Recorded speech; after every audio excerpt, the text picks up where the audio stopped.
the bells, sweet silver bells, all seem to say progress on.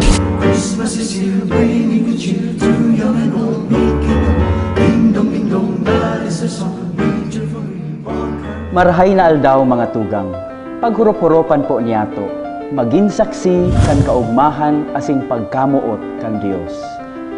Ngunyan, Disyembre 27, ipinagseselebrar niyato kan sa tong simbahan ang kapistahan ni San Juan, Apostol asin Evangelista, ang patron kan Metropolitan Cathedral Parish. Sanay kitang mga taga-Naga na kung may bagong bukas na restaurant, dinudumanan tatulos sa sobrang excitement asin kaugmahan.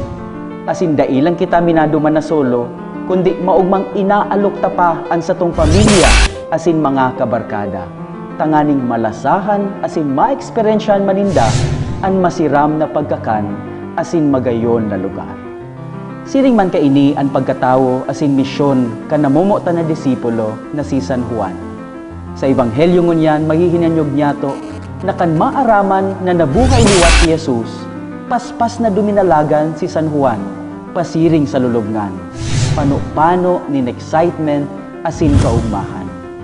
Asin pagkatapos na sa iyang napagsaksihan ang nangyari kay Jesus, mahihinanyog niyato sa enot na binasa ngunyan.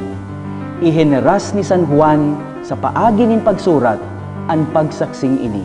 Sabi niya, kung ano ang samong nadangog, kung ano ang samong nahiling, napagmasdan, nakaputan, ipinahahayag mi sa indo, tanganing kamo, maging kasaro mi ki Jesucristo.